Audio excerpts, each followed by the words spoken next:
Okay, welcome back, creatures of the night, to another special watch along episode. And joining me today is my very good friend from Twitter, Randy Turco. And it is just so great to do this again with you. Our monthly look back at Undertaker's tag team title victories. And just walk the listeners through what we're going to be checking out today. Yeah, SummerSlam 1999. So big show in the Undertaker with their Unholy Alliance going up against the tag team champions, X-Pac and Kane. And this is still Attitude Era like last month with Fully Loaded 98. So it feels like the belts are changing like every 8 days, every 16 days. Like it is just a merry-go-round. But I was still pretty psyched to see the Undertaker win any title. So when I saw him have a title match at SummerSlam 99, I was hoping he'd get that second title win. And this is in Minneapolis. So this is my famous story from the last podcast. I won't go through the whole thing again, but I started college at the University of Minnesota 2 weeks after SummerSlam 99. So I didn't move. This is like the 22nd or 25th of August. And I moved there on like Labor Day weekend. I moved there to the dorms. So I missed SummerSlam 99 by 2 weeks.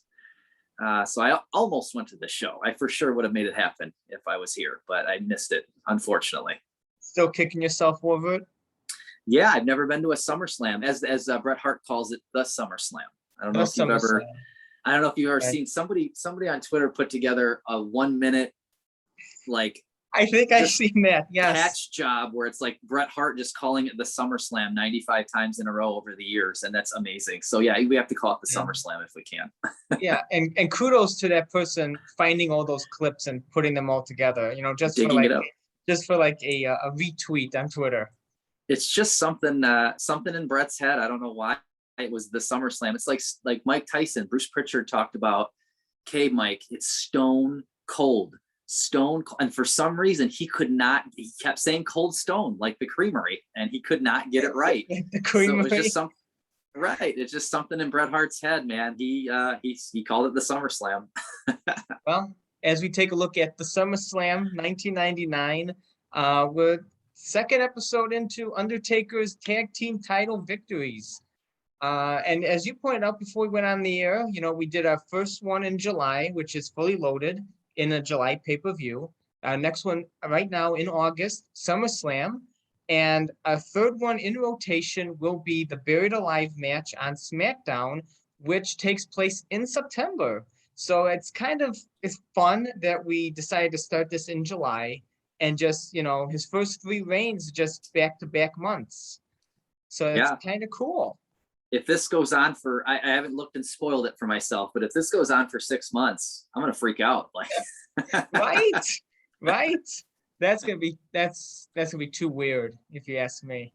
Right. Yeah. I'm excited for tonight. This is a good match. And it was a fast little match. It's only 12 minutes long because they had a lot going on, I think, at that SummerSlam show in 99.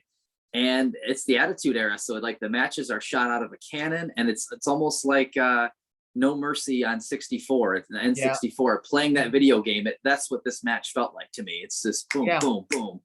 Yeah. And this arena is in No Mercy. It is. Yeah. So I would always play with that Ministry Undertaker attire, try to recreate SummerSlam 99. And so fun times. I've spent 22 years trying to figure out like what the theme, like they try to usually have a theme for the entrances back then. And this is all just cranes and like that one big spotlight, and it's not even like dead on, it's off to the right. So I always try to figure out like what the hell is going on there, but I don't think there's any rhyme or reason. It's funny you mentioned that. This is like one of the only Attitude Era sets, like it doesn't have like a main theme here. It's just like, it's just like a, like you said, just like a crane and like a backdrop and stuff like that. Nothing they really went out of their way here for SummerSlam. Yeah, I remember in Armageddon at the end of 99 in December, they had tanks and helicopters because it's Armageddon and all these wrecked cars. It was supposed to be like this dystopian, setting. And so that made sense. And yeah, this is just a bunch of cranes and a spotlight. So we didn't get much in Minneapolis, but I still wish I was there. Well, as everyone listening can actually feel like they are there, we are queued up at 1 hour and 39 minutes and 7 seconds as we get ready to see Kane and X-Pac make their entrances. So are you ready? I am always ready. You're always ready. So as we count down from 3, we will press play and get started as we see the Unholy Alliance take on Kane and X-Pac for the Tag Team Championships. So 3, 2, 1, play. Turn down my music a little bit. Got that Kane and X-Pac mashup, which they did a lot of mashups back then. I think this was a good one. It fit. Yeah, it's an interesting mashup, just like Undertaker and Big Show is an interesting mashup. Yep. Yeah, you didn't really see it coming. Kane has the inverted black like attire with red trim, which I think might be a first for that. I don't remember that before. Yeah. And X-Pac getting that hometown cheer. He used to get X-Pac heat, but when you're in Minneapolis, that's his hometown, so he gets cheered here. I like this attire on Kane. It's probably my favorite attire of his. Yeah, we should check with Kane at night 10. I'm sure he would know if this is the debut of this attire, but this is the first time I can remember him in mostly black. But it's really nice attire. It is. And I think I looked it up. Kane and X-Pac won these belts from the Acolytes like 2 weeks before this pay-per-view on Raw. Like you said, the Attitude Era, always changing championships. Right. And I think we still think they move fast now. Like if you have a belt for 2 months, it seems like a long time. And man, you go back 20 years ago, geez, 8 days. Yeah. I mean, it was flopping, and even the championship, the heavyweight one. If it wasn't on Austin, it was on Undertaker, it was vacated, or it was on Mankind or Rock or Triple H, just kept going back and forth. There's the Unholy Alliance. Undertaker's last pay-per-view match as the OG Undertaker, as the OG Deadman. He is going to be, he's going to be hurt before Unforgiven, and he won't come back until King of the Ring 2000 to wrestle, and that'll be as the American Badass. Yeah. I can't believe the last pay-per-view for the Ministry is SummerSlam. The Ministry was a big deal and a big faction, and then it paired with the corporation, and then it kind of didn't get an ending. It was like the NWO. It kind of fizzled out with no explanation over time. It's just, Undertaker lost the title, and then McMahon tried to get him to get rid of Austin. That didn't work, so they just combusted. And I think, speaking of trying to get rid of Austin, I think X-Pac was one of the guys that kind of screwed the Undertaker out of that match, and that started this whole feud and got us here to where we are right now. I remember the feud started at Fully Loaded 99. Right. It was like that whole thing, like Undertaker was trying to get Kane away from X-Pac because he didn't want Kane to become more human. Sure. So then he tried to get rid of X-Pac, and then he cost X-Pac something in Sunday Night Heat or something, and then X-Pac I think he cost X-Pac a title or something, and then X-Pac cost Undertaker the first blood match. There you go. Yeah. Look at him throwing X-Pac off of that cover. That's how I throw my toddler off me when we're wrestling on the bed. Well, X-Pac is in a land of giants in this match. He is. I mean, they were talking about in the promo before this match with X-Pac and Kane, how on paper it's 2 giants versus a giant and X-Pac. So on paper, it's a mismatch. Yeah. But X-Pac is doing his I never quit kind of a gimmick, and it's the heart of it's the size of the fight in the dog or whatever. So that's what he's doing right now.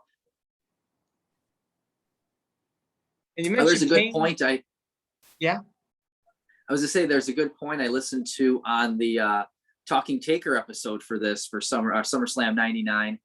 They always talk about how it's a possibility that maybe the Deadman Undertaker was kind of slowly going away anyway, even if he didn't get hurt and go away. And I never picked up on any of this when it was going on, but he talked about in the buildup for this pay-per-view how he says something like Taker says the days of scary music and entrances are over. He said that in a promo, and he's also showing up more in like jeans and like a do-rag than he does like the druid robes and stuff. So he's kind of being more Mark than he normally used to be. So they hypothesized that he was maybe going to start going to the American Badass even if he didn't leave. And I never picked up on any of that in 1999. No, I didn't, not in 1999, but looking back on it, yeah. Because I know he comes out a lot of times and does commentary. And he's like, he does commentary with Ross and Lawler, and he comes out in the bandana and just jeans and a t-shirt. And it's like, yeah. I remember when before Unforgiven, when he told Mr. McMahon, I'm not going to be a part of that 6-pack challenge. He kind of says, well, maybe, you know what, maybe I won't do anything for anybody around here anymore. And he kind of walks off, and that's how he gets written off. And he's carrying his bag with jeans and a do-rag and shades on, like he's just Mark, you know? my gosh, you know. It would be interesting to see how they would have changed the character if he didn't get injured. Right, how that transition would have went. Yeah. I mean, would they have to like put him like buried alive with a casket or something like that to change the character? Or, right. You know, would he just come back like that? I mean, yeah, at least write him off for a month maybe so he can come back for, I don't know what they would have done. That would have been interesting for sure. It would have been. And how would this allegiance with the Big Show, how long would that have gone had he stayed healthy? Because I think they put Big Show, Pritchard was talking about, they put Big Show with him to kind of rub off on him a little bit, because Big Show is not exercising very much. He's not dieting. He's actually smoking. He's kind of just doing whatever he wants. And so they're kind of trying to put him under the learning tree with Taker, and then Taker gets hurt, and that's the end of that. Yeah. Yeah. And then I don't know what they would have, maybe a match at Survivor Series against each other. Yeah, maybe. Well, I mean, Big Show goes on to win the belt here by the end of the year, and he's defending against, the big boss man. Maybe we could have avoided that. Yeah, maybe. That would be a good thing to avoid. Yeah, I'm guessing maybe Big Show probably would have turned on Undertaker to cause Undertaker to become a face or something. And then that starts the character to be like changed, and then they probably get a match at Survivor Series or WrestleMania or something. Survivor Series 99 was in Detroit, and like I talked about, that was 2 weeks before I went home for Thanksgiving break, so I just missed that one too. You're always in that transitional period of pay-per-views. Yeah, that year did not work out for me, and I still don't have a Survivor Series, and I still don't have a SummerSlam. All we get up here are TLCs and Smackdowns. That's it. Right? You know, what can you do? Complain online, and that's what I'll continue to do. Yes. Maybe if the right person sees your complaint, maybe you'll get a good pay-per-view up there. Well, this is at Target Center here, this pay-per-view, and I was at Target Center 2 weeks ago for Smackdown, because we had a Smackdown, and it was actually a pretty good show. I was not gonna go. It was, I've been to about 847 Smackdowns, it feels like, but it was a good show to Summer of Cena, getting a chance to see John Cena, and he and the Mysterios wrestled the Usos and Roman Reigns in kind of a dark match at the end for just us. So that was pretty cool. That's fun. My initial plan was not to go, but I had a out-of-town guest from high school kind of visit me. And I'm like, well, we need stuff to do, so going to Smackdown. There you go. Always a good choice. Right. Double clothesline for Undertaker and Kane. I always like how Undertaker and Kane, they meshed well together, even if they're like the two big giants. They always put on, a good brawl. Yeah, that always reminds me of WrestleMania 6 when Warrior and Hogan did that double clothesline. It was kind of like, oh man, this is like a tie ball game. Like we're starting over. You know? Right. Who's going to get that hot tag? In comes X-Pac on the hot tag. And what I love here is X-Pac gets that hot tag. He takes it to the Undertaker, and I think he gets a cover here, and it's still no good. Just tosses X-Pac off. Yeah, another Fitzy toss that I would do in the bedroom when we're wrestling. Undertaker was selling like crazy for X-Pac.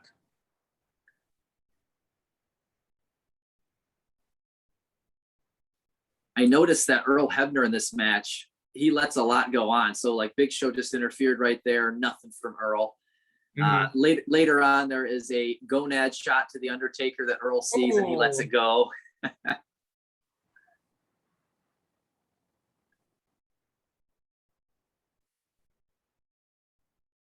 Oh, here comes Kane to the rescue. And Big Show's not even a legal man. He's like beating up X-Pac on the outside. Nothing from Earl.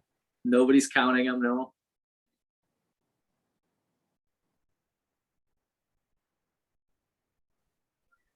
I thought it was funny that for the build-up for this, the Undertaker has a little promo in that video package where he says, you know, what we're going to do to Kane and X-Pac is going to be so bad, they're going to rename SummerSlam Armageddon. And I thought that was funny because later that year, there's a pay-per-view called Armageddon. So I think he was probably responsible for that. At least that's what I'm going to credit him for. Yeah. He's on the poster and he's not even in the pay-per-view. Right. They did that a lot. He's on the Unforgiven poster and he's not even on the pay-per-view. You know, it always got me excited, like he was coming back and he was gone, right? you know?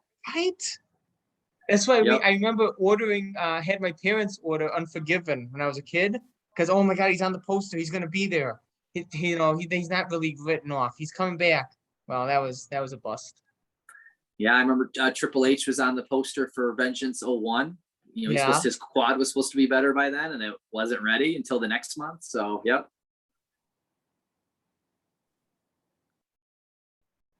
Undertaker shouting instructions to Big Show on the outside apron. Yeah, he's like his life coach. Yeah, in more ways than one, he's his life coach. Right. Stop smoking those 6-packs a day. Well, if there's one good thing that came out of this alliance is that Big Show stopped wearing those like trunks that he's wearing right now, those little short shorts. He stopped. It used to have it used to say the Big Show on his ass. That's right. And then he paired with the Undertaker and started wearing plain ones. So if there's anything good that came out of this, it doesn't say the Big Show on his ass anymore. That's good. Yeah, I think that you mentioned No Mercy earlier. I think in WrestleMania 2000, I think it has a Big Show with the Big Show on his ass, those trunks. Right. Big Show. I love the old Nintendo games. You're bringing back so many memories here for me. I still have them all. Absolutely.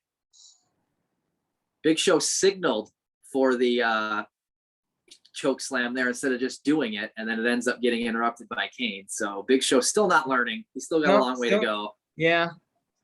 Too much taunting, not enough action. Right. Now we're in a hot tag situation again. Undertaker's in. Oh, I think this comes the thing you were talking about earlier. Yes, with the mule kick. Yeah. Oh.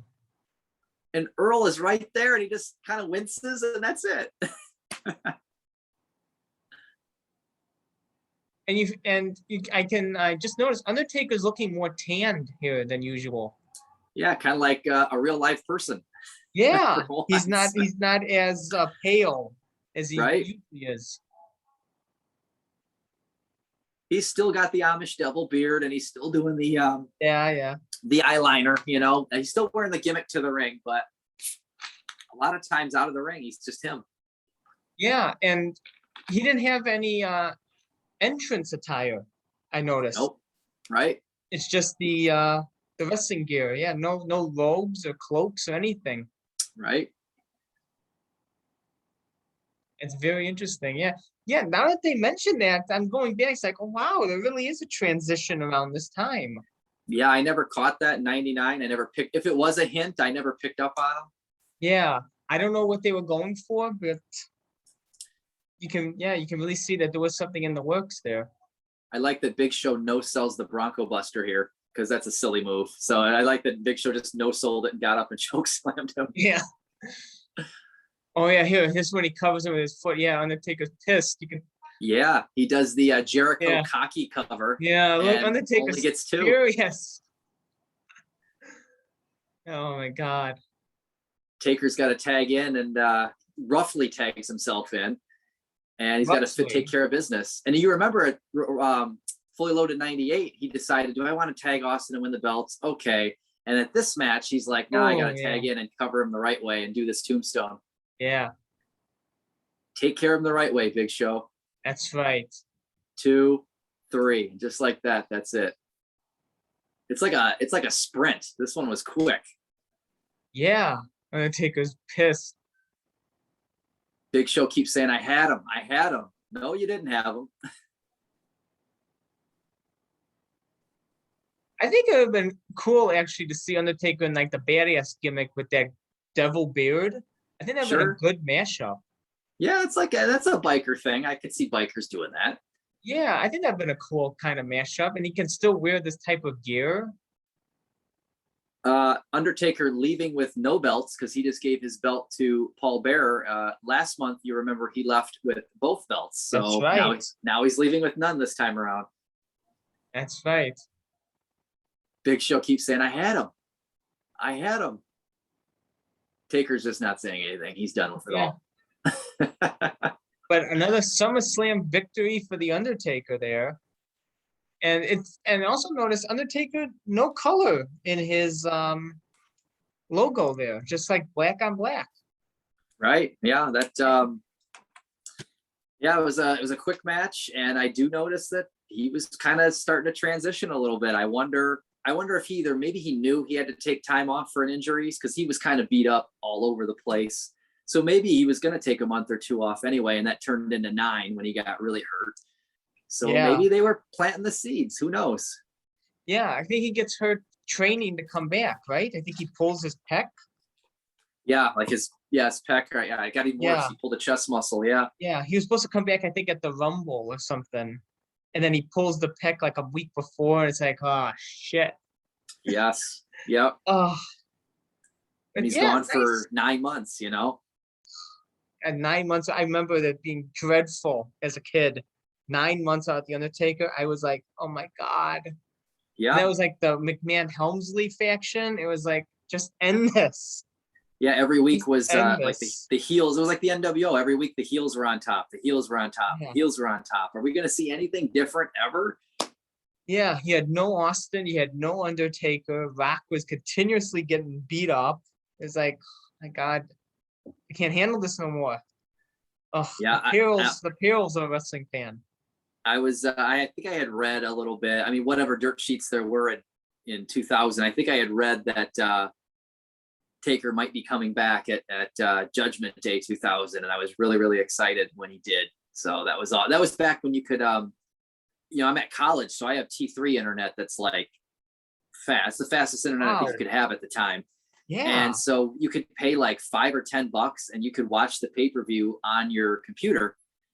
And really? How was that possible back then? Right. If you had the internet that could keep up with it. If you were at home, there's no way. But we were at college hooked up to the wall to the T3. So I remember we got like Royal Rumble 2000, and I think we got WrestleMania 2000.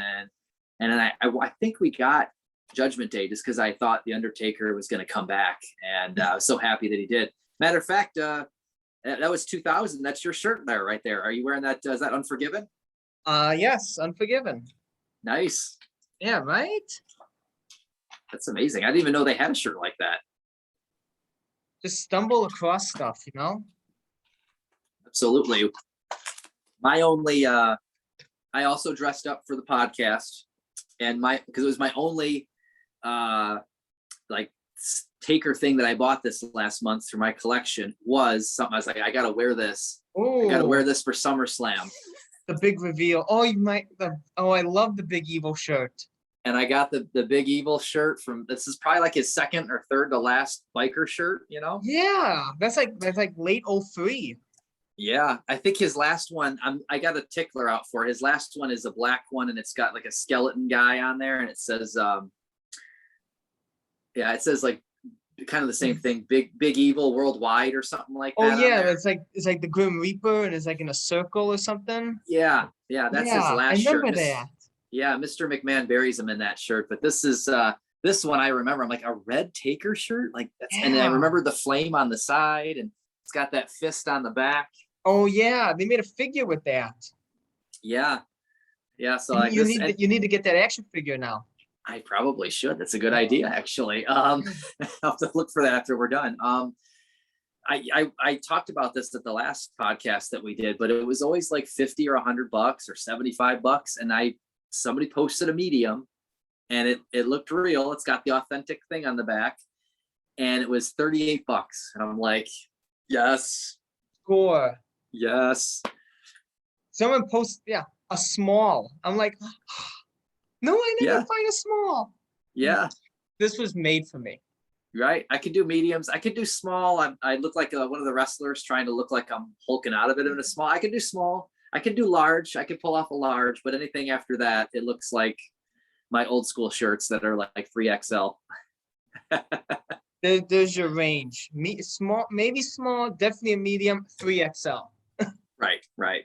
All those other Taker shirts that I have, I can't ever wear. They're cool to have, but I can't wear them. Yeah. I mean, pieces of history, pieces of wrestling memorabilia, and they're always fun. Yeah, I've got that OG Deadman Inc. shirt that just says Deadman Inc. Decade of Destruction, and that's a large. I could pull that off if I need to. Yeah. Yeah, you could tuck it into your pants and everything, make it seem smaller. Right. Yeah, those triple XLs I'd have to tuck into my socks probably. Yeah, that's like a night shirt. Oh my gosh. I plan on last time I talked to you, I was going like on a trip to visit family that weekend. Funny, this time I'm talking to you about SummerSlam 99, and I'm going to be going on a trip this weekend. I'm going to with some buddies to Chicago. Oh, my old stomping grounds. Your neck of the woods, because we originally wanted to go to AEW's All Out. Oh, that's right. It's on Labor Day. Yeah, This it's on Labor Day weekend, and we couldn't go though because my one buddy has a kindergartner, and he's like, "Dude, I can't go to a pay-per-view the day before kindergarten starts. Like, that's not cool." Oh. And or try to get home before and see him before kindergarten starts the day before. I'm like, okay, that makes sense. I get it. And then my wife has a wedding that same weekend and in Michigan. Wow. And she's like, I got to go to this wedding. This girl was in our wedding. I have to be in her wedding. I need you to stay home with the kid. And I'm like, oh, damn it. So we definitely can't go to All Out. So we were all bummed we couldn't go to All Out.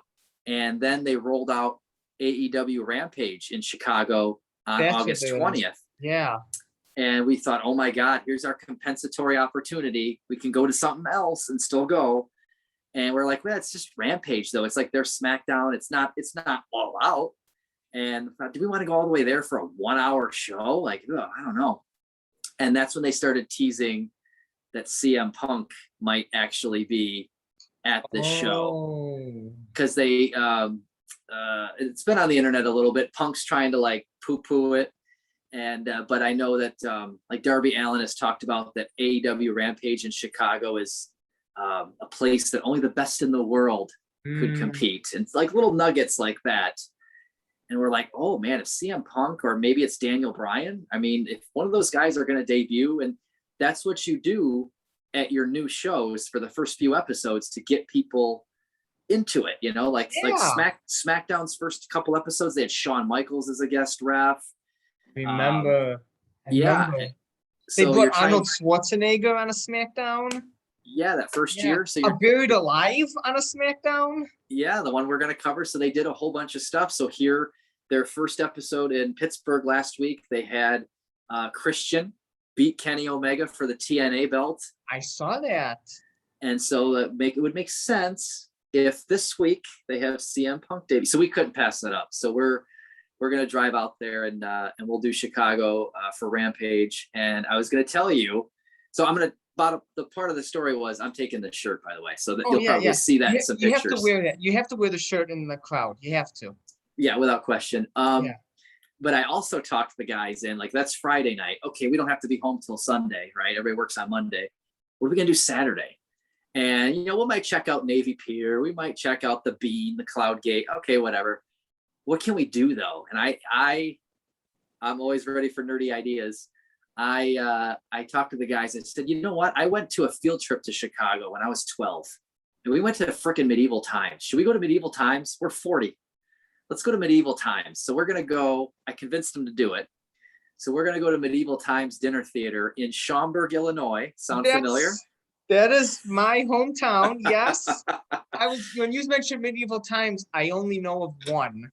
and it's in Right? Schaumburg. And I was like, "Are you going to the one in Schaumburg? You are? Oh my god! I Oh think they my got god! 6 or 8 across the country, but definitely only one in Illinois, and that's Yeah! in Schaumburg. Yeah. Wow! So I'll be in Schaumburg. So, Amazing! If only I was still there. right. If only I was still there. You, I saw you are not you're not a frequent visitor of medieval times, despite being from Schaumburg. I was not. I was not. I went a couple of times. It was fun. Did you? Yeah, it's a fun experience. It Yeah, I is. went when I went when I was 12. So the big thing is now I'm on the hook, convincing all my buddies to go, and they're like, "Dude, we're 40. Like, They'll why do we enjoy want?" it. They'll And I'm enjoy it. like, There was a lot of adults there, and I was there. there's And I was, freaking swords, and there's jousting, and you eat with your hands, and there's yeah.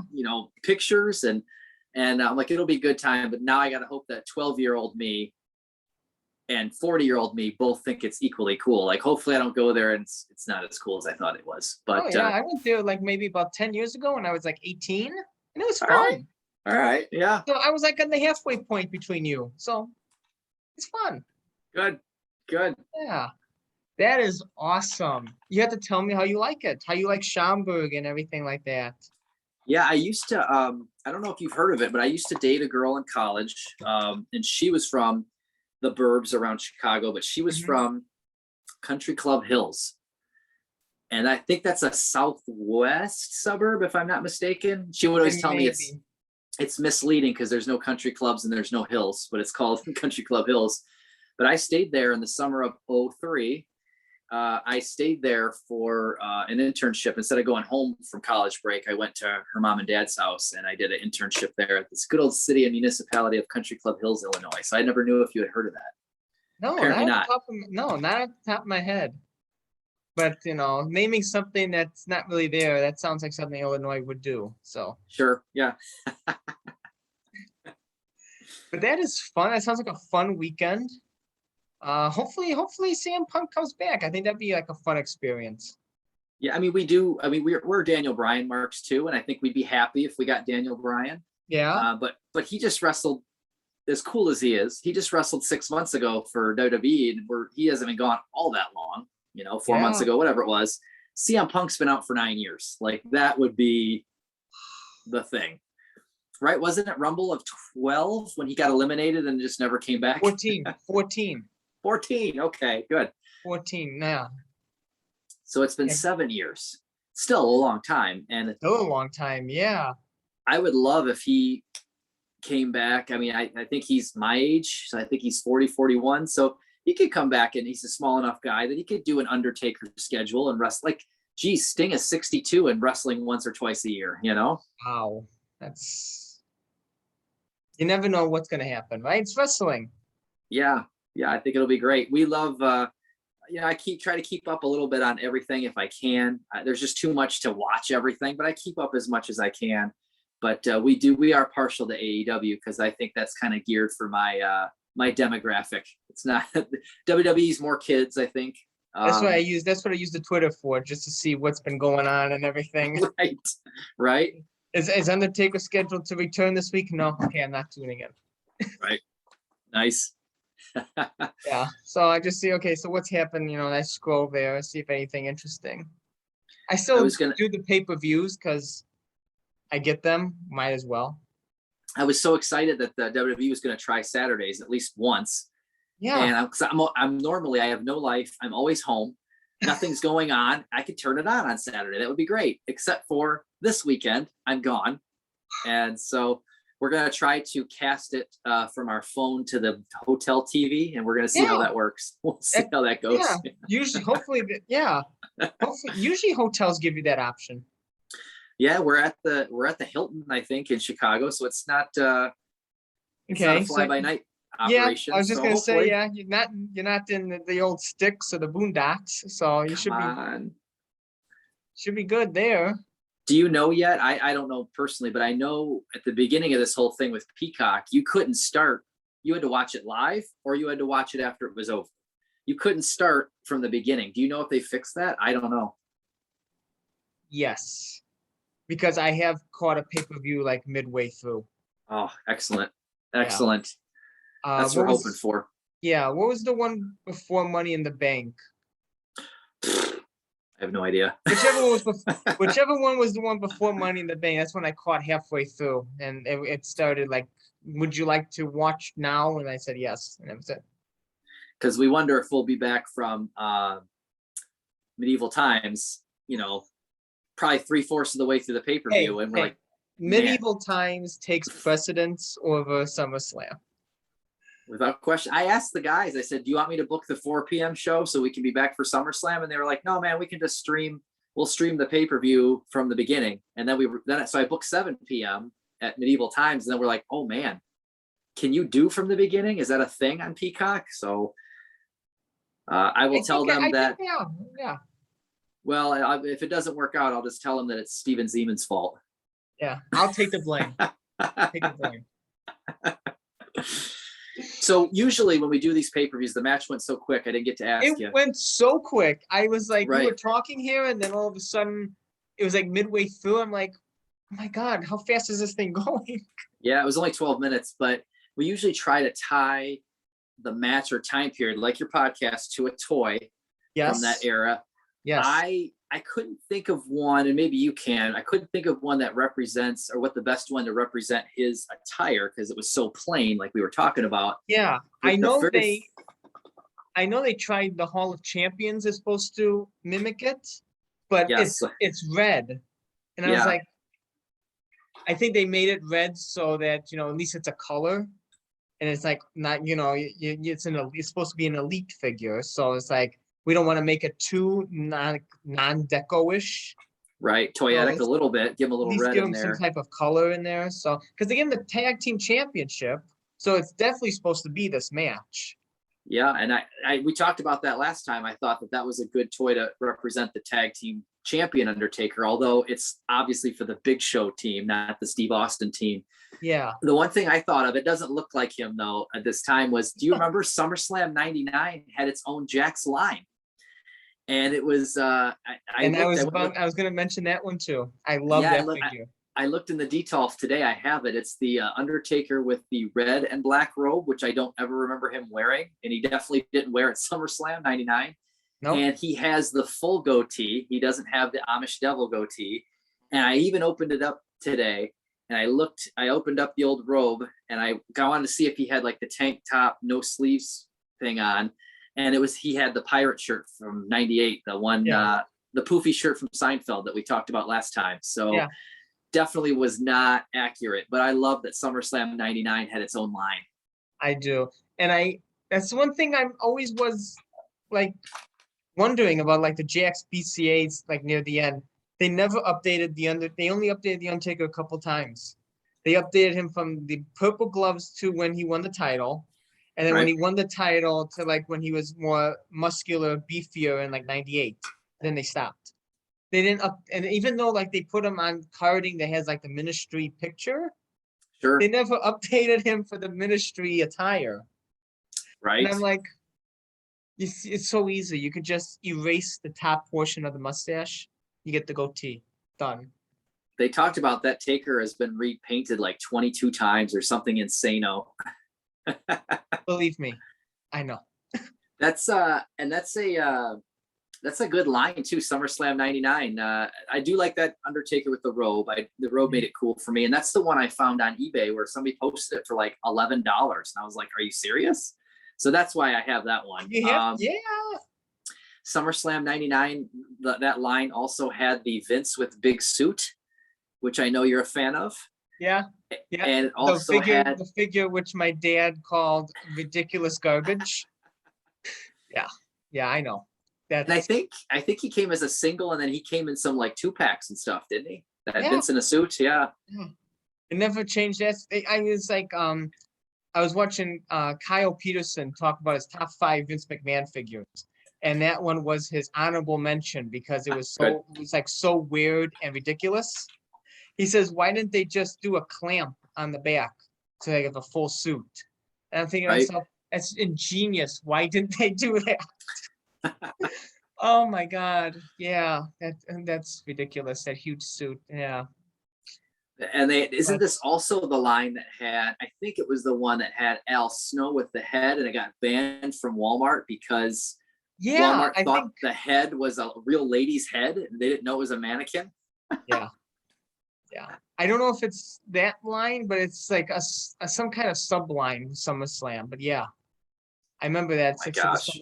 SummerSlam. I know it's Can't somebody fun just pick? times. Fun I know we times. don't have the internet. I know we don't have Twitter in 1999, but can't somebody just pick up the phone or the fax machine and say, The fax hey, machine. is this supposed to be a real live lady's head? No, it's a mannequin. Watch the product. Oh, okay. Sorry. Yeah. Just ask. That's all you gotta do is check into it. Yeah. It's like so easy. I don't know. That's. But yeah, it's fun. I'm so glad that you mentioned SummerSlam '99. I love that figure of Undertaker because it was like the first one where we had like a cloth robe. Soft goods. Yeah. Yeah. Because the other ones, it was like the hard rubber they gave him, like the '97 attire robe. But Mhm. yeah, it's like a soft goods ministry robe. If only they would have updated the goatee and maybe the shirt, it'd been perfect. I had, because I got the Jax where he's wearing his WrestleMania 15 gear. I know that you like a lot. So I thought for my Detolf, that's the ministry taker. I got him represented with that one. I don't need another ministry taker. But then I saw that Yes. SummerSlam '99 one for $11. I mean, I can't pass on that. Oh, and you Yeah. need the Hall of Champions one day. You need it. I It's do. such I a need good that Hall of figure. Champions. Yeah, I do need that. Now I got to check on the one with this shirt too. I got to look at Yeah. that one. Adrenaline Series 4 with John Cena. Nice. I will. I'll write it down. Yeah, that's the one. I remember that one vividly. The red shirt, because you never see Undertaker in figures with red.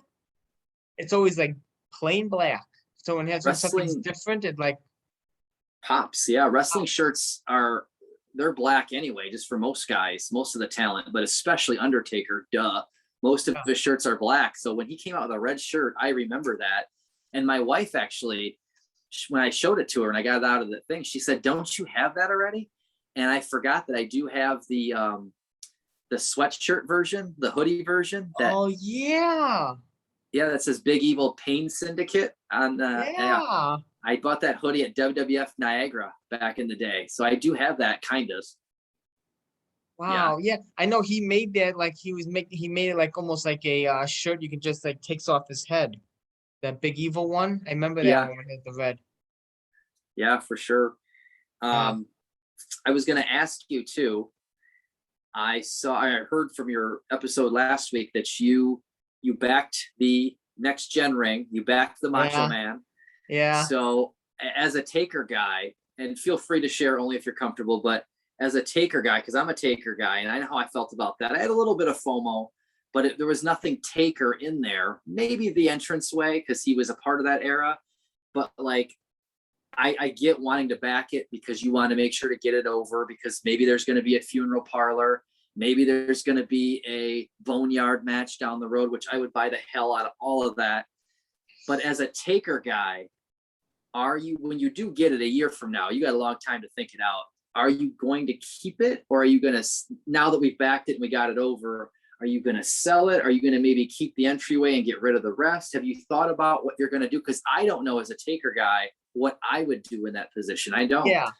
I mean, that's why I was like, I waited to like near the end of the Macho Man thing because I was going back and forth, and I was like, well, I didn't want even though I know one wouldn't be the one to like not get it backed.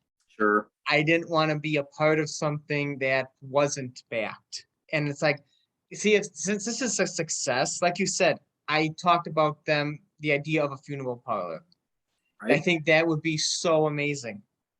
Like they have the base, like the coffins, like the one he comes out of, the coffin pallbearer with the microphone and Undertaker, and like each tier you can add on a superstar that was a part of that, like Hogan, Warrior, Piper, and stuff like that. That'd be so awesome. Right. Like a SmackDown Fist stage with like a badass Taker or something like that. So I said, why not? be a part of it. I'm keeping the entrance stage because, eventually Sure. when I have I want my collection room like all set up nice. I want to have like the entrance stage, I can have like, like a little display, like a loose Paul Bear and Undertaker walking through it and have like all the other like package stuff surrounding it. I thought they'd be like, you know what? That's like a cool display piece. It's like something Right. that catches the eye, especially it's like it lights up. So it's like, wow, you can have like it be like a night light for like the collection. So, Sure. and then I don't know, I probably will get rid of the rest because it has nothing to do with my collection. Right. So I figured, okay, there'll probably be somebody who wants just a Macho Man. Like, there you go. Oh, I, for I don't need sure. him. There you go. Or somebody just wants Diesel or just wants Doink. I don't know. That's probably what I just probably just keep the stage and maybe keep the ring skirts. The ring skirts, it'd be cool like backdrop. Yeah, I think I could picture Taker coming out during that era. I want to say, if not SummerSlam 92, because I know that was in England and that was a weird setup. Maybe they had it that day, but definitely I think Survivor Series 92. I Yeah. can remember him coming out with that entrance in the background. The one I remember is WrestleMania 8, I think, Okay, against Roberts. sure. I definitely remember that being the stage he comes out of. So it's like, I could see that. I kept with my finger on the trigger. I kept like, yeah, man, yeah, I want to help this get over. I want more ideas. I want the next thing, whatever that I is. It could be a really want the Taker next thing, thing. I really want but the next thing. I don't know what the hell with $250. I don't know what I would do with all of it. It has nothing to do with my collection whatsoever. Like, although I Yeah, could see the entryway, kind of, sort of, yeah. yeah. And the one thing I'm just glad it for a little piece of me was glad it didn't have anything to do with Undertaker, because then I was like, oh great, I probably would have to buy two of them just in case one comes damaged. So I was Right, like, oh you great, I didn't have to spend $500. pulling a Zack Ryder, buying 5 of them. Oh God, that's well, I was listening to him. He has a plan. He has a plan in place. So good for him. But Yeah, yeah, even if it was Undertaker, I think maybe two would have been my limit. But that would still like been. So I was I like, would uh I would love that. That's a good idea. That funeral parlor, like if they wanted to yeah, put in a warrior casket with all the warrior symbols on it, or that'd be oof, probably the best one to make, the Warrior one, yeah, because it's so iconic. Him scratching the casket. yeah. It's funny. My wife bought the big. She's really into Friends, and she bought the big Lego set. You can buy. Oh, You could buy. I think last year or 2 years ago, you could buy the Central Perk, like the coffee shop that they're at. okay, And now you can buy the 2 apartments that are across the hall from each other, and they're okay. huge, and they hook together with the hallway. And so my wife buys this for $150 at Mall of America, the Lego store, and she brings it home, and I'm like, what? Where the hell is this going to go?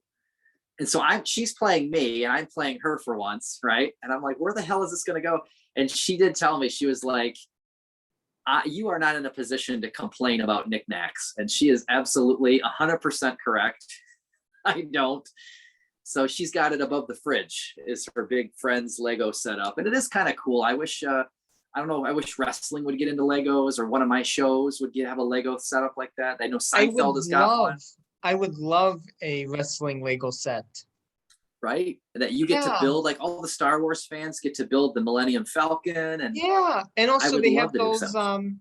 those little minifigure packs. They can make the wrestlers, whichever ones they don't give you in the set, they can make like a minifigure series and give you like the Right. other wrestlers. Right. I would love to do that. But it was funny that she's like, you don't have any room to complain about knickknacks. And that's true. But I would make room. I would make room for that funeral parlor if that happened. Yeah. I'm looking around my basement now thinking, where could I stick it? But I would make room for that Another funeral parlor. Detolf. You need another Right. Detolf. Right. Yeah, yeah. Oh my God. I'm just imagining that'd be so great because they're making an ultimate 98 taker. This would be a perfect time for like an ultimate 91 taker with the gray For gloves. sure. And they can even say, it could be a 2-for-1. They can include purple gloves and a purplish head. So it's like you can mix and match. I'm excited for the fourth quarter. They're gonna Yeah. hopefully both takers will roll out, the ultimate and the one with Bret Hart. Yeah. Hopefully they'll both roll That out one. around then. I'm actually even on the search for my uncle in Toledo is a cop, so I always call him the big boss man. So anytime they put out a really good boss man in blue, not the SWAT team boss man, but the boss man in blue, They are. Yeah, that's right. and boss man's getting. Yeah, so I'm hoping if I can get it.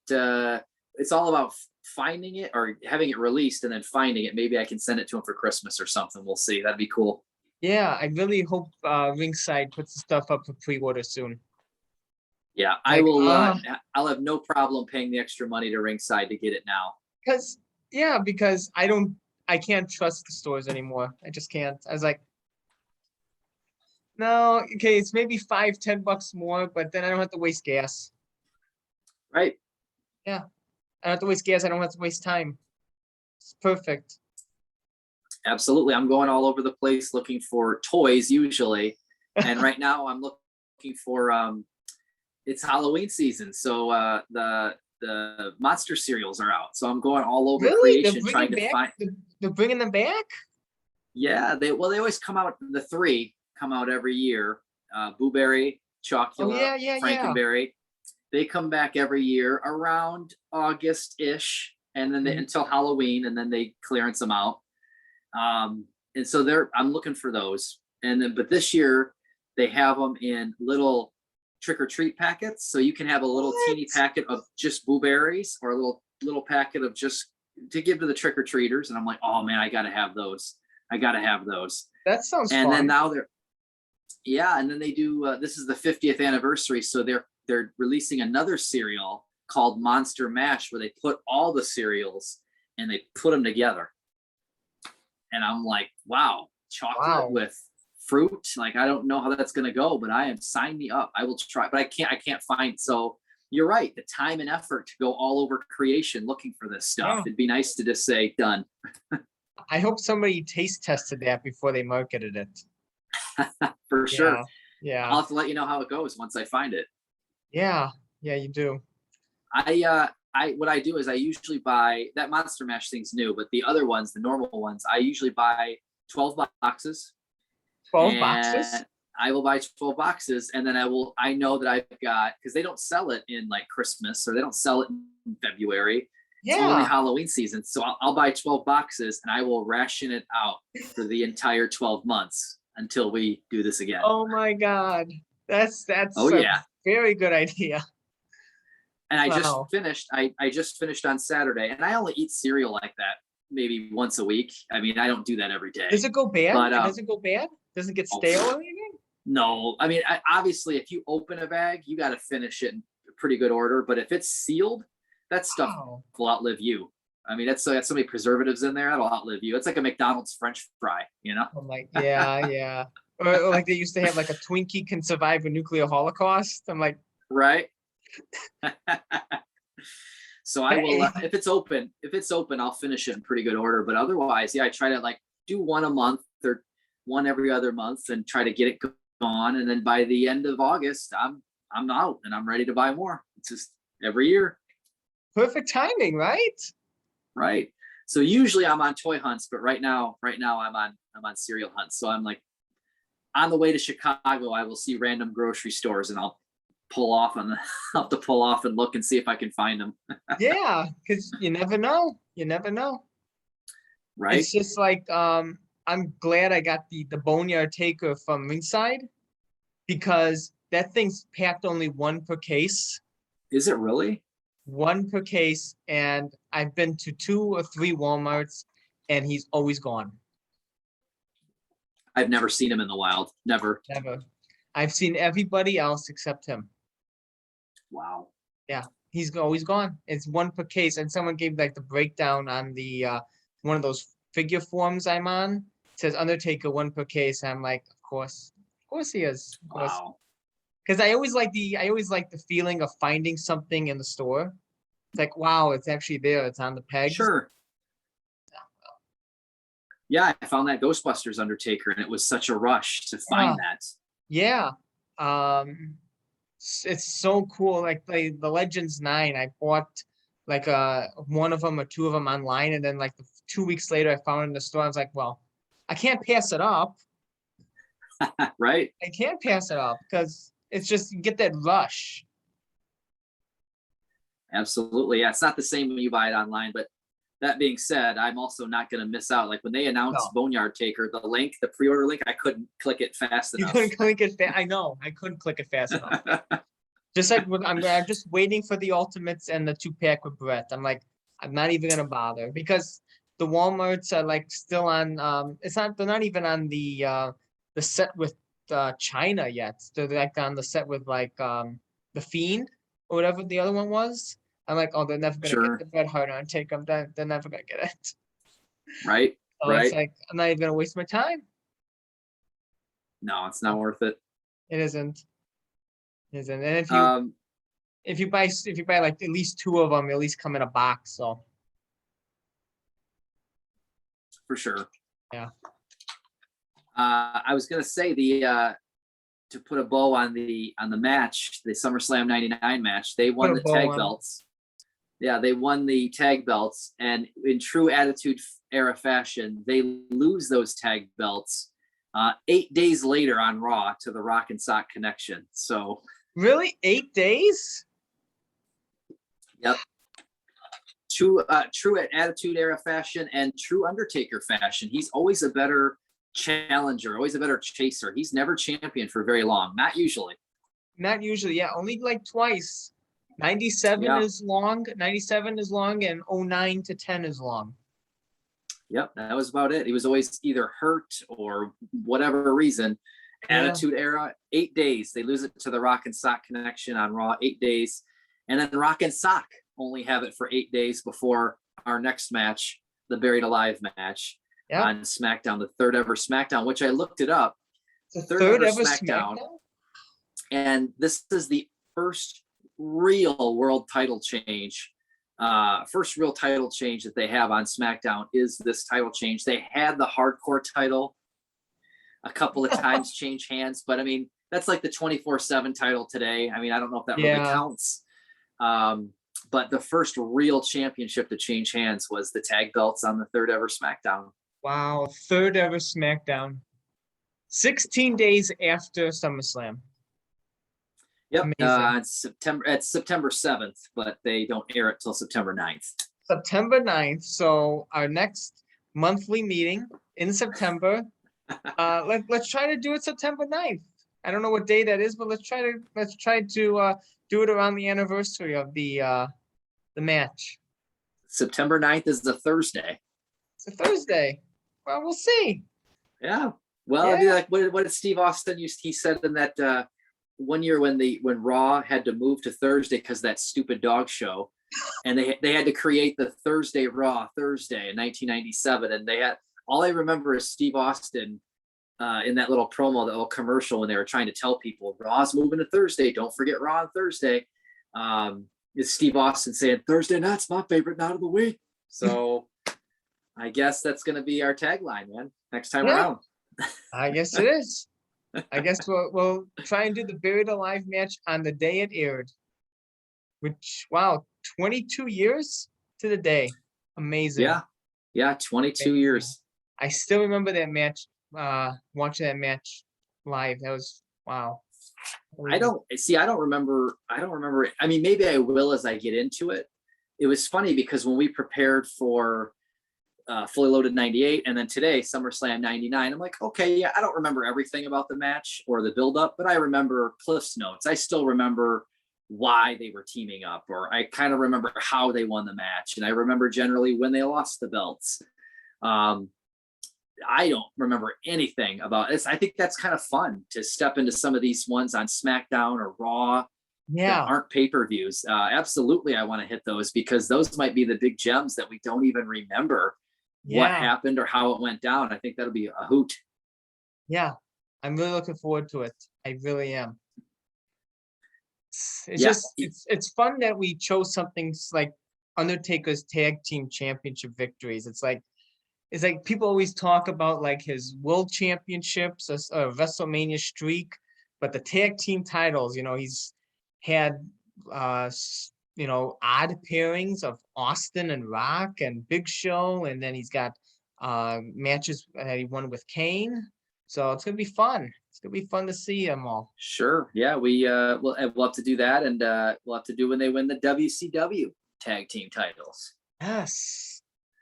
We'll Yes, have I to add forgot those. about that. And I'm already Yeah. thinking, like, what off the wall thing can we do after that? Do we do the hardcore match? I mean, he's got one hardcore title. I mean, that's Yeah. a very good match with RVD. But Mhm. do we do that? What other pay-per-views is he known for? Not WrestleMania, but like we could do Taker at Survivor Series. We could do. I'm just thinking in my head. I know for a while he was kind of unofficially Mr. Judgment Day. Like that was kind of his little pay-per-view. He was always on the cover for Yeah. some reason. Yeah. He won a title at Judgment Day. Yeah, so he returned at a Judgment Day, so Yeah. he's kind of Mr. Judgment Day for a little while. So Yeah. maybe we can do Judgment Day. So I'm already thinking about what weirdo thing we can do next Yeah. that's I just love, not been yeah, done. weirdo things. I love it. I love it. Yeah, definitely. Yeah, after the tag team matches, we'll definitely hit the hardcore. We have to do the hardcore championship match with RVD. Sure, his only undercard championship. I mean, we can do that in one sitting. Done. Yeah. And he holds that for a couple months, doesn't he? He does hold that for a couple months until he Yeah. runs into Maven. Yeah. Rock screws them in the match, which leads to Yes, the No Way Out match with Rock. yes, and I was at No Way Out 2002. I was there. Yeah. Yeah. Yeah. So that'd be a fun one. We can talk about all your memories from No Way Out because, Rock's the one that's responsible for having him lose that championship. So why not? That's gonna be fun. Absolutely. It's gonna be fun to go through the rest of the tag teams and then the hardcore. And then we have to figure out, like you said, like what's next? There's so much. I've thought about the world title losses. I was like, oh, maybe that would be good.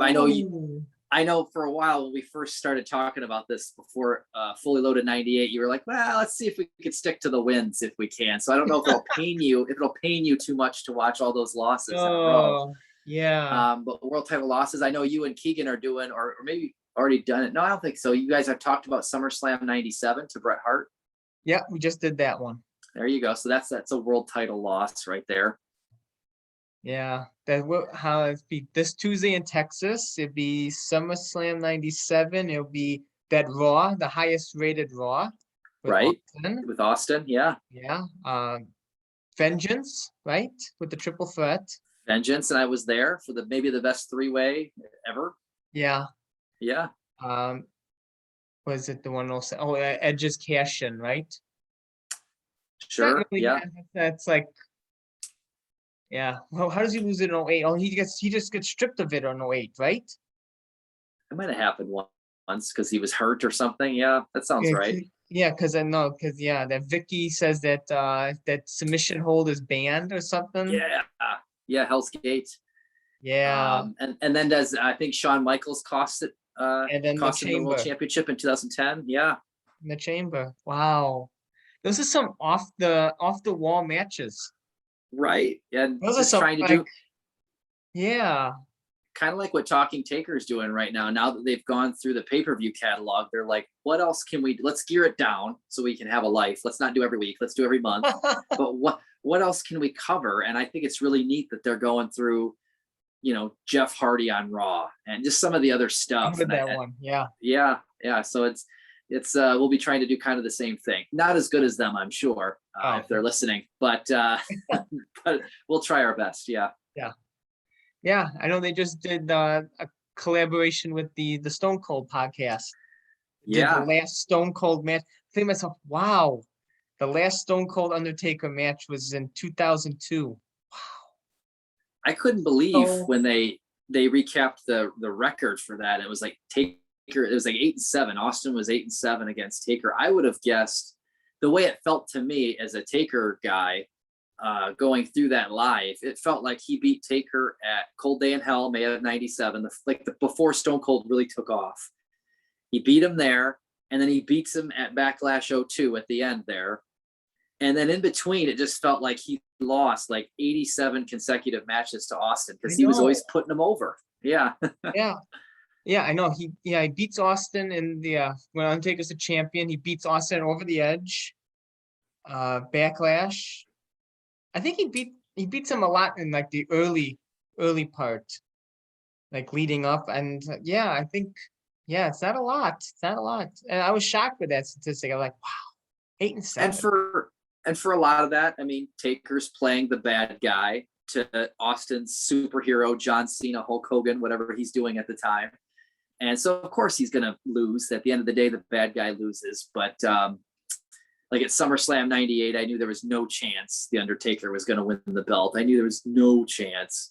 I just felt like he lost to Austin left and right. So I couldn't believe when they were like, yeah, the pay-per-view record is 8 and 7. I'm like, wow, really? We got half of those? Yeah, right? Oh, yeah, Couldn't he technically beats them at Breakdown, right? Even though it's him and Kane pin. So right?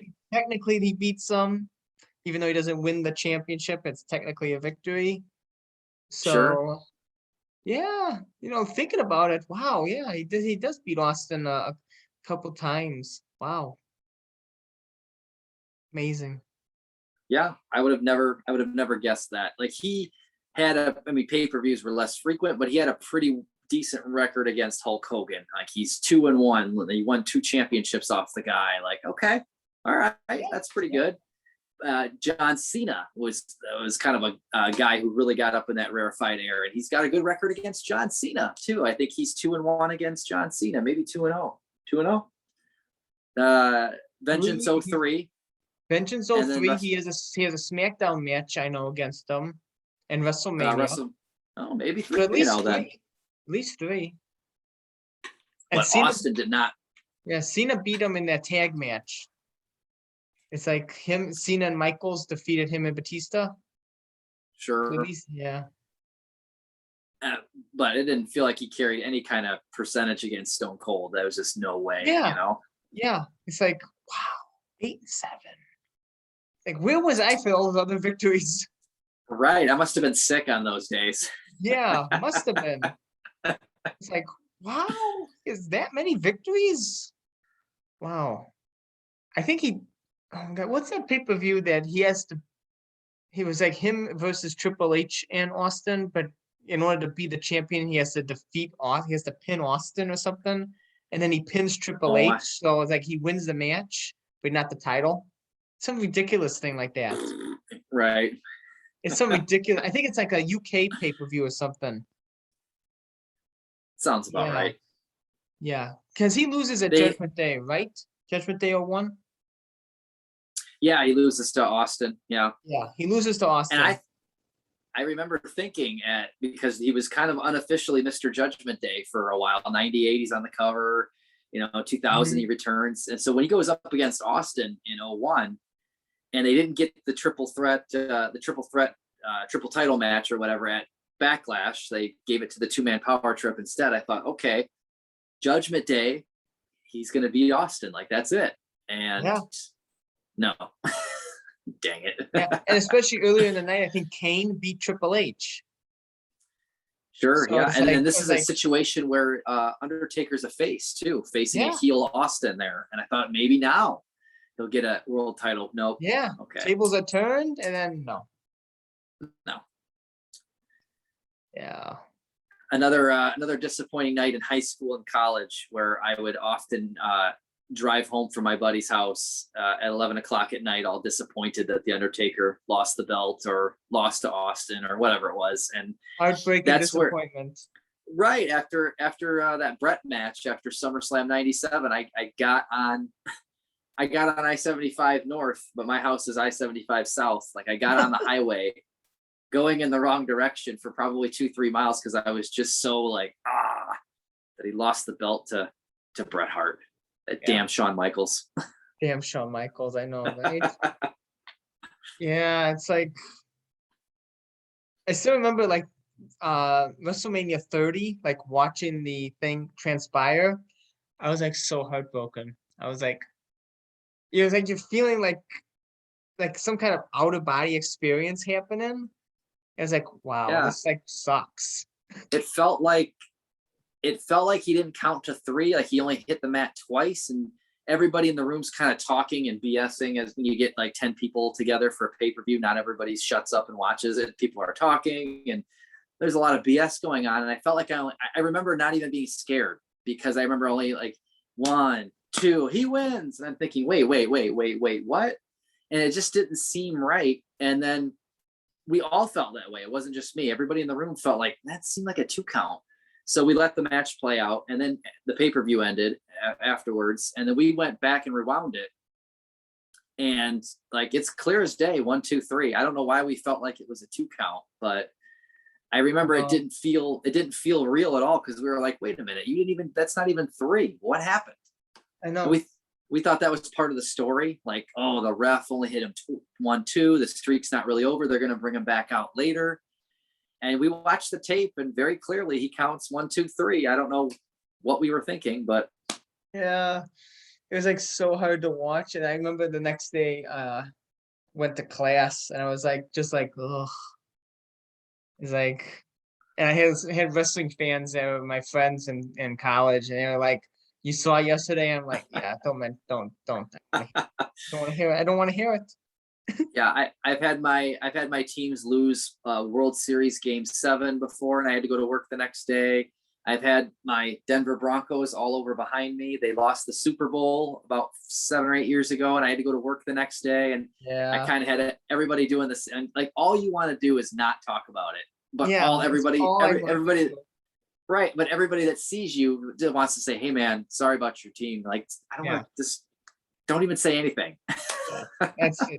I had friends in classes with wrestling fans and Taker fans, and they're like, "Man, did you see yesterday?" I was like, "Stop, just stop." I don't want to hear it. I don't want to hear it. We should not talk about it. It didn't happen. Right? I was very quiet for the rest of the pay-per-view because I felt like that was the only thing that the Undertaker had. He stayed with the company during the Monday Night Wars. He didn't defect. He stayed loyal and true. He always put over the flavor of the month, whether that was Hogan, Cena, Rock, Austin. Like, he never complained. Probably should have had way more titles than he got. But I thought at the end of the day, he's got this streak. That's the one thing he's got. And then when they took it from him, I was like, what does he have? What does he have now? I was just so quiet the rest of the night. I didn't want to say anything. Yeah, I don't even think I paid attention the rest of the night. I was like just totally out of it. I was like checked out. Right. And I Checked remember out. the next day at work, like, I'm in my cubicle, like, Twitter, like, I'm looking to see if there's any updates. Number one, on his health. Is he Yeah, okay? Undertaker was seen leaving the hospital. I'm just looking for anything. And then the other thing I'm looking for is, will Undertaker be at Raw? Undertaker at Raw. And I'm scrolling for anything saying Undertaker will be at Raw. But as you know, we wouldn't see him for months. yeah, and I totally stopped. I totally stopped watching for a year. I checked out. Just checked out Right. until they said he was coming back at WrestleMania 31, and then that's when I tuned in. I was like, I couldn't. I just like I couldn't get there mentally. I was like, what am I even watching for? Yeah, I'm surprised that I've kept up I mean, I think I liked other parts of wrestling other than Taker, but I'm surprised I've kept up as well as I have in this post-Taker era, because there's other sports or physical things that I watch. Like, I used to watch a lot of American men's tennis, and Andre Agassi was my guy. He retired in 2006, and I haven't watched a lick of it. I haven't watched a lick of it ever since. You know, I'm even a NASCAR guy. I watched Jimmy Johnson for 14 years, and he just retired. And now I haven't watched a lick of it. Yeah. So I wondered, how is it going to go after the Undertaker? But I'm surprised. I've kept up. I'm surprised. Yeah, I mean, I always knew that once he would like retire, it'd be like, well, that's it for me. Right. That's it, because that's like he's like the only thing that he's the one that started it all for me, so he's the only one that kept it going. But it's like, so that's what I just do now. I just look at the news. Is he coming back? Is he going to be on today? If he's going to be on today, okay, I'll tune in. If he's not on, okay, I'll just see if anything cool happens. Nothing cool happens, okay. That's the beauty of Twitter now too, and Facebook, is if something non-Taker but still very cool happens, you can watch that show. You can hurry up and turn the TV on, or you can just watch the video online, and now you saw it. Exactly. Right. That's basically what I do. And then yeah, You said AEW is pretty good. Check that out sometimes. It's not bad. Yep, I think that's geared. It's not Attitude Era. I mean, nothing is Attitude Era, but I think they try to gear it more for adults. Like, I mean, they're pushing the envelope as far as they can in 2021 anyway. Mhm. And it's not so PG like Raw and SmackDown is. So there's elements of it that remind you of the 90s, even though they can't go that far. And so that's the part I think that we like the best. Although I think I mentioned before, like, out of all the wrestling I watch, that's the one I share with my 3-year-old. And there's occasional B words and other words. I'm like, oh, geez, like, maybe I should get him watching SmackDown and not AEW necessarily, which is TV 14. Maybe he won't. Maybe he won't pick it up. Well, we tell him anytime, and he might look at me. I know.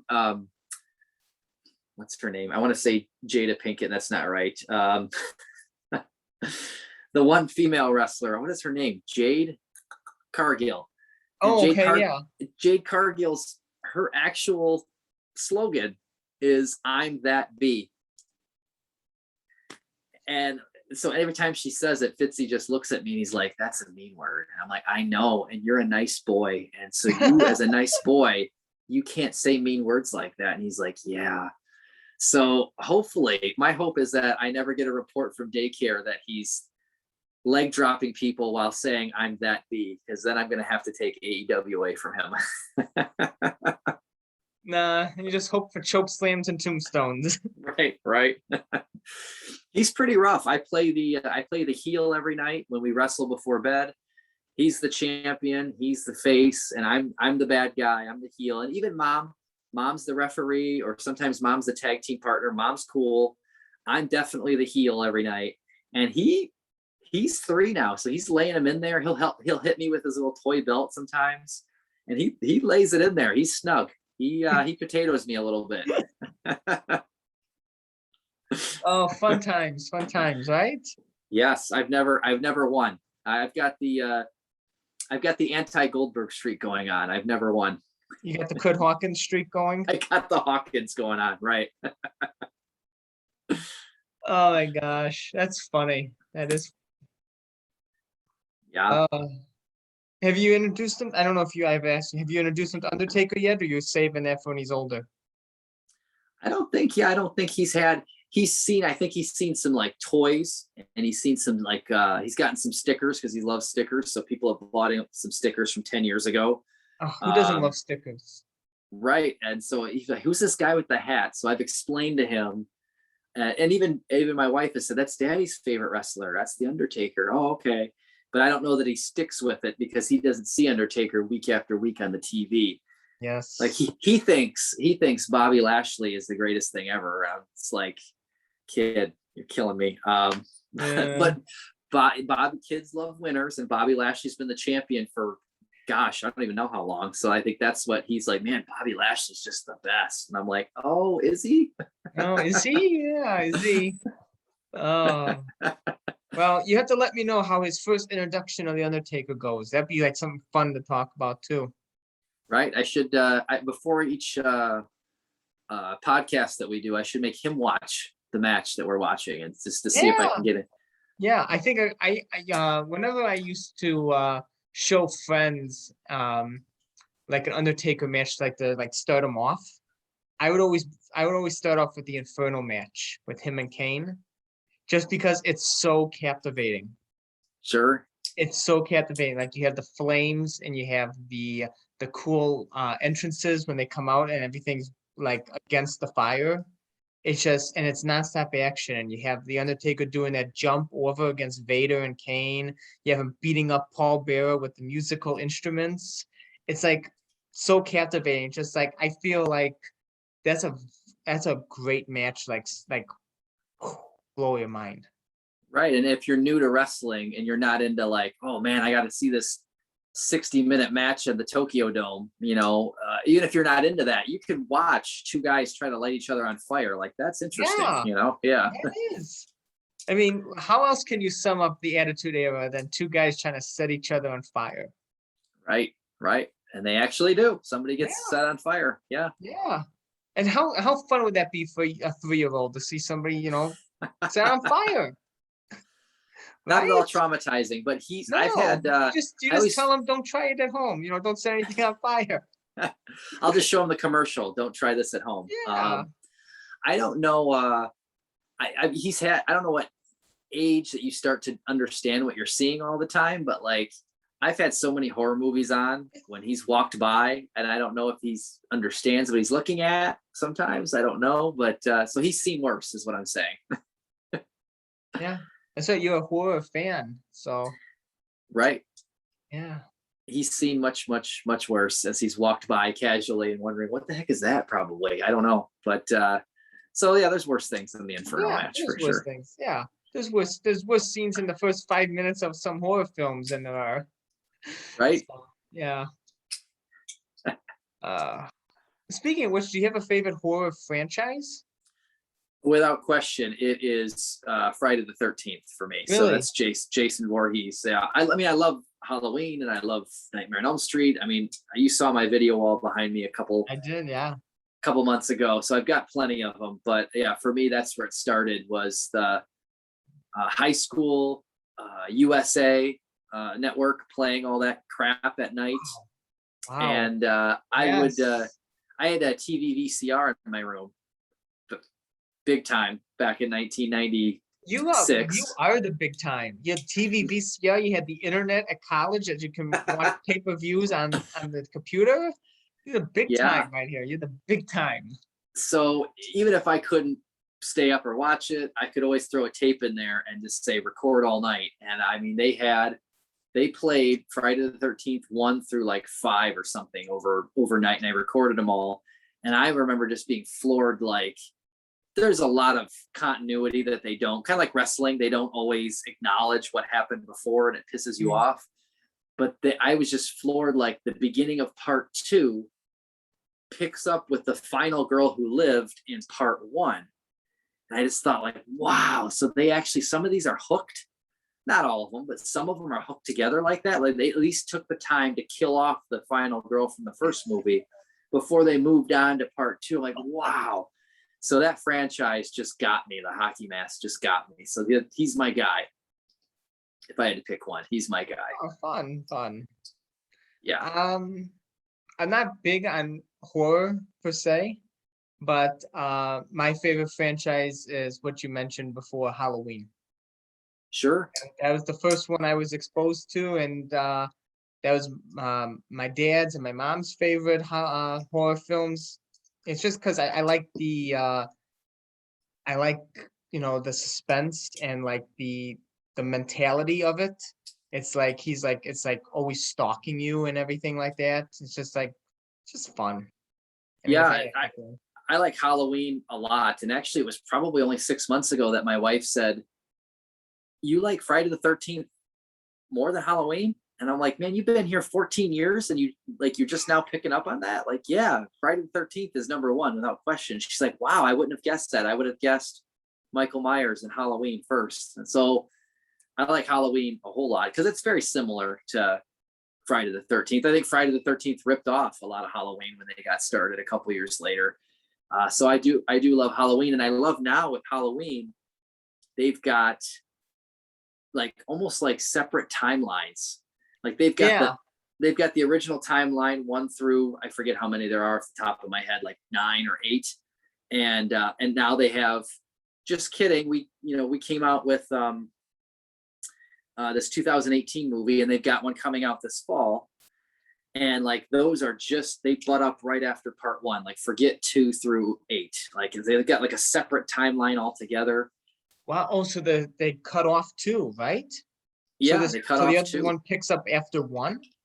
Yeah, I think they cut off 2, and I believe they cut off like all the Michael is related to Jamie Lee Curtis stuff. I think that's cut off too, because I think that was part of was that part of 1 or 2? I can't remember, but they cut off a lot where they just get rid of all the sequel stuff and they say, just kidding, it's going to be part 1, 2018, 2021. Boom. Interesting.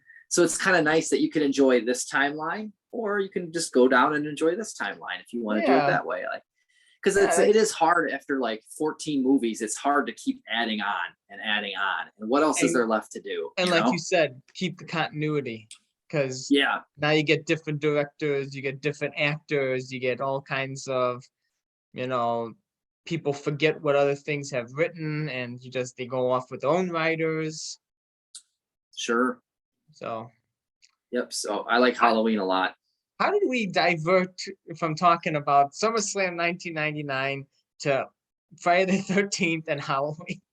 Well, The Undertaker, I think Bruce Pritchard said The Undertaker got the sit up from Michael Myers in Halloween. So there you go. There you Full go. circle. Full circle. There you go. Undertaker is a horror icon. So Yes.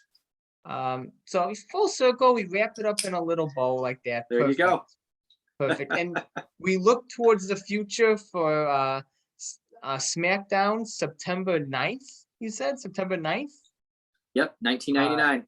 1999, Buried Alive, as the Unholy Alliance look to regain the tag team championships that they lost to the Rock and Sock Connection by burying them alive.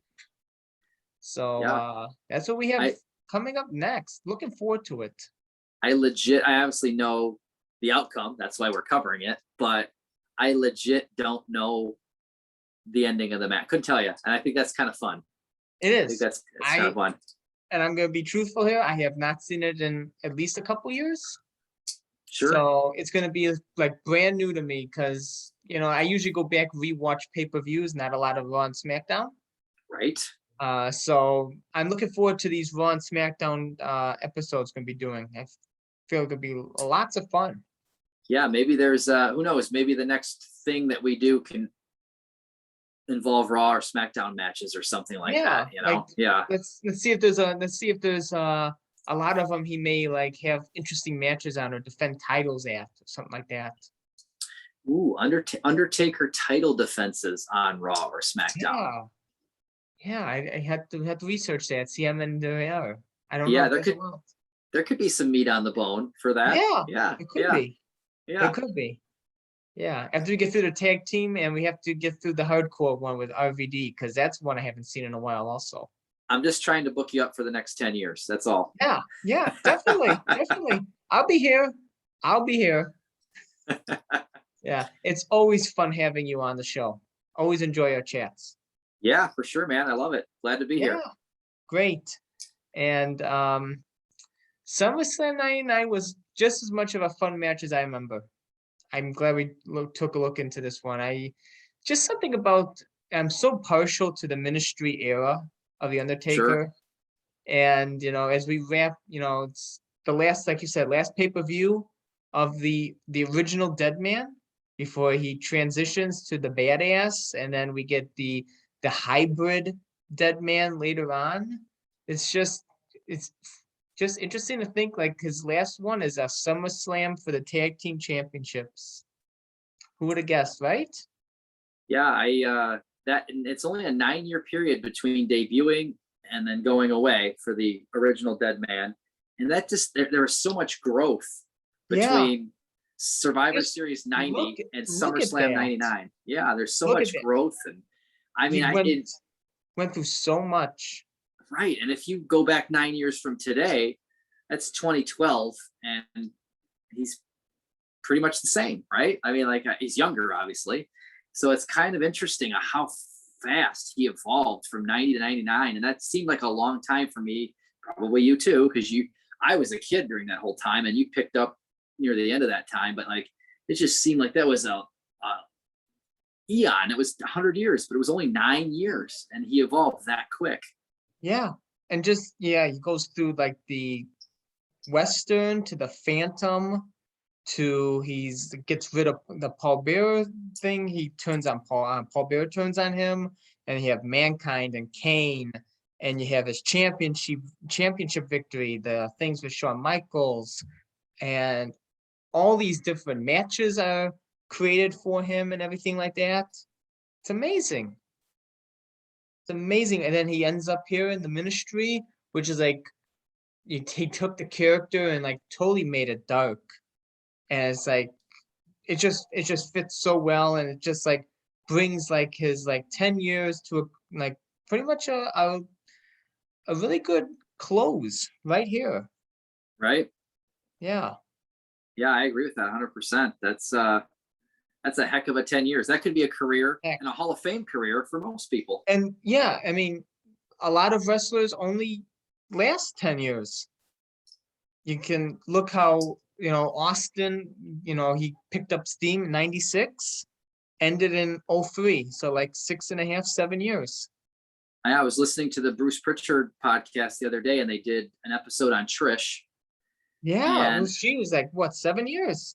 Yeah, and they were talking about how it feels like Trish was around for 100 years. She is the standard. Charlotte Flair might pass her. Like, you could argue that, but like, she is the standard for the modern day female wrestler, and all the work that she did to go from being a valet to being a 7-time world champion. And it feels like she was around 100 years because of that. And she was around from 2000 to 2006. Done. Yeah. Wow. 6 years? That's it? Right. And I remember watching, I thought, yeah, it's like she's like always there. Right. And it's like, and she's been gone since 06. That's crazy. Right. So the Undertaker is like the Trish Stratus of the men's division. And he's not blonde, nor does he have big breasts, but he can evolve and he could change his character ahead of the curve to keep himself interesting and relevant. So yeah. It's like what Chris Jericho said on one of those DVDs, he's like Madonna. Yes. Yes. He's like Madonna. That was on the It's My Yard. Yeah, It's My Yard. That's right. Yeah. He's like Madonna. And I think that's perfect. I mean, 9 years and he transitioned almost 5 times the character and just kept it relevant. He never got stagnant and he had great feuds, matches, and you can see how well like the fans and the company was behind him. Everything like that. You go ahead. You say he died a lot. That's what yeah. He died a lot. Maybe that's our ongoing thing. Let's do matches that the Undertaker dies in, because he dies a lot and comes back. Yeah. Set on fire, buried alive, a lot of things people wouldn't be able to come back from, but you can't kill what won't die. That's right. Yeah. He's the Undertaker. Right. That's right. So thank you again, Randy, for joining me as we take this trip through Undertaker's tag team title victories. Our next stop is Buried Alive on Smackdown, September 9th, 1999. Hope to do it on the 22nd anniversary, so it can wrap the whole thing up. Nice little bow on that, on his Ministry of Darkness days, as we look towards the American Badass tag team victories after this. And yeah, I mean, fun ride as always. Yeah, we'll check the schedules. Hopefully we can do it on the 9th proper. Yeah. And if not, we'll do it shortly after, and we'll definitely hit it in September for sure, one way or the other. Yep. Definitely. It's always fun. Thank you always for joining me here. Yeah, no problem. I got to go out and buy a new shirt for the next one. Yeah. I gotta have hopefully like a Ministry of Darkness t-shirt next time. We're hoping to find one of that. Right. Yeah. Somebody, if you're listening, post it. Yeah. Someone. Yeah. Hope to find some kind of Ministry era t-shirt there. You can wear your 3XL shirt. I'll break out one of my pool covers. Yeah. People only see, the top here portion. Doesn't matter. That's true. Yeah. It works out perfectly. There you go. Yes. So as always, Creatures of the Night, I hope you have enjoyed this nice watch along of SummerSlam 1999 and our various discussions going off topic and staying on topic afterwards, as the match just seemed to fly right past. And as always, keep on rolling, baby. Thank you, Randy, for joining me here. And you can follow Randy at Pokey's Little Dog on Twitter. He's always, you never know what you're going to get on Randy's Twitter. If it's something John F. Kennedy, horror related, Undertaker, anything like that, go to his Twitter. You won't be disappointed. Thank you. Definitely. Of course. And until next time, see you then.